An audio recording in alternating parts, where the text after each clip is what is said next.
Nessa manhã, o governo russo disse ter a primeira vacina aprovada contra a Covid-19. E o anúncio gerou, claro, desconfiança em todos os cantos.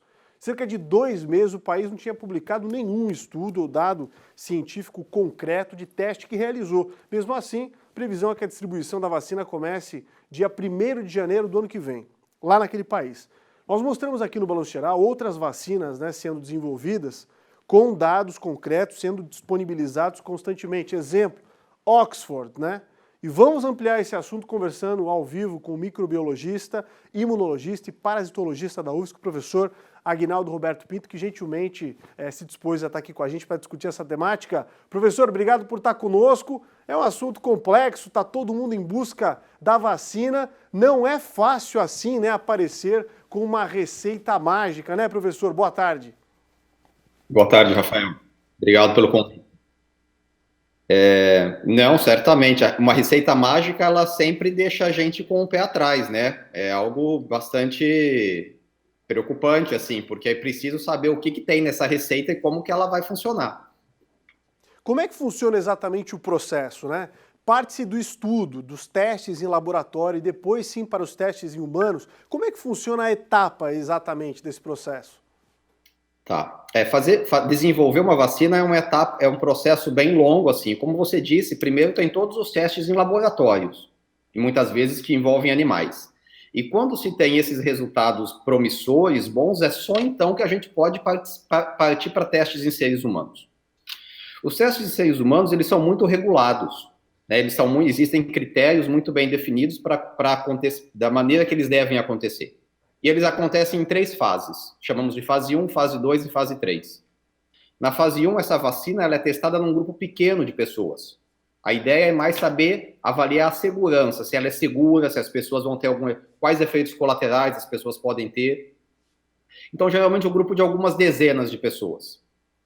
Depois, se esses resultados forem promissores, parte para a fase 2, que aí se aumenta para algumas centenas de pessoas. E aí a gente avalia a resposta imune, dosagens, E só então, quando esses estudos forem concluídos e os resultados bons, é claro, é que se parte para a fase 3, que é uma fase de vacinação de milhares de pessoas, que são acompanhadas ao longo de um tempo, e depois disso, se os resultados forem bons, seguros, aí sim a vacina pode ser licenciada e comercializada.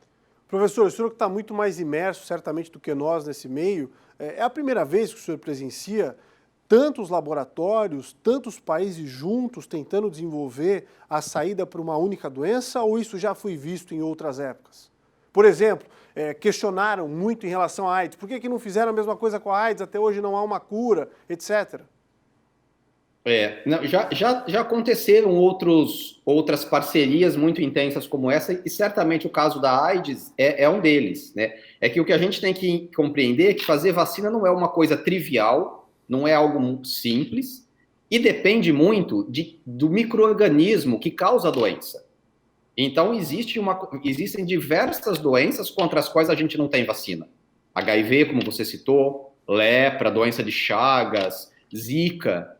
Então, por quê? Porque para fazer a vacina depende da gente entender a resposta imune e entender como é o micro-organismo, esse vírus, essa bactéria. A gente tem que saber como ele funciona, Nesse caso específico, a mutação complica? É um complicador? Ah, sempre. Sempre que se esse micro-organismo ficar mutando, é um complicador. Isso é o que acontece, por exemplo, no caso do HIV. Mas no caso do SARS-CoV-2, parece que esse é um problema menor, o grau de mutação dele parece ser bem menor, Então, isso dá esperança que a vacina venha acontecer mesmo. Essa questão agora que vem anunciada pela Rússia está sendo discutida por vocês no meio acadêmico em relação ao que vem de Oxford, que tem muito mais know-how do que outras universidades e outros institutos de pesquisa do mundo todo também. Como é que vocês têm debatido essas questões? Vocês têm acompanhado certamente os papers internacionais, toda essa discussão de forma mais ampla, não? Sim. Então, eu acho que a maioria das pessoas da comunidade acadêmica, elas estão assim, bastante espantadas com a vacina desenvolvida pelos russos. E o problema maior, veja, a tecnologia que os russos estão utilizando para fazer uma vacina é muito semelhante à tecnologia utilizada pela vacina desenvolvida pelos ingleses, assim como também é a mesma tecnologia que um grupo de chineses está desenvolvendo, que é o uso desses adenovírus. Então, o problema não é a tecnologia em si ela é conhecida. O grande problema é como está sendo feito, né? Porque como funciona a ciência? Quando as pessoas, nos mais diversos campos do conhecimento, quando alguém faz uma pesquisa e descobre alguma coisa, ela tem que mostrar esses resultados para a comunidade. E ela põe esses resultados à prova. Então, ela mostra os resultados e os pares, os outros colegas, muitas vezes de forma anônima, avaliam esses resultados, né? Então, os resultados do estudo de Oxford estão publicados, os resultados de vacinas feitas em vários países, dos chineses, estão publicados. Você pode pegar o estudo, ler, qualquer um pode fazer isso. Agora, no caso dessa vacina que a gente está falando, desenvolvida pelos russos, a gente não sabe os resultados. Eles não mostraram para ninguém. Pois é. Então, a gente não sabe nada de nenhum resultado. Então, por isso que é espantoso.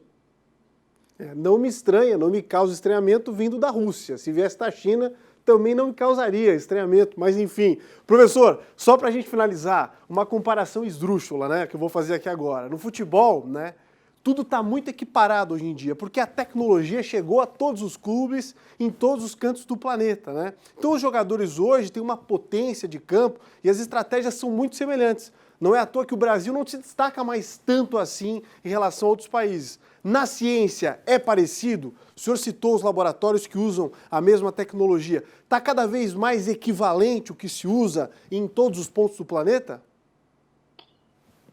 Bom, um pouco difícil de dizer. Embora a gente conheça a tecnologia, ter acesso à tecnologia depende da infraestrutura que o país tem. Então, por exemplo, essa tecnologia de adenovírus, essa maneira de fazer vacina usando adenovírus, nós também podemos fazer isso aqui no Brasil. Alguns laboratórios conduzem estudos usando esse tipo de metodologia.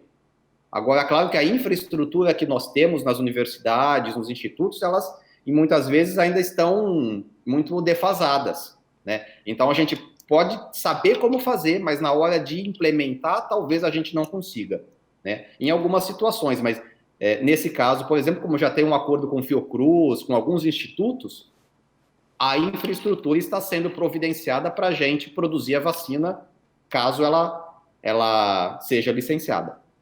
Expectativa muito grande para que a gente possa, né, receber essa vacina de Oxford, né, assinado pelo presidente da República, governo federal, uma parceria importante com os ingleses. Vamos torcer por isso, né? Esteve com a gente aqui hoje ao vivo o professor Aguinaldo Roberto Pinto, da Universidade Federal, gentilmente cedeu um tempão aqui da rotina para esclarecer um montão de dúvidas de um assunto que é muito interessante. Obrigado, professor, e bom trabalho. Obrigado também. Um abraço. Um abração.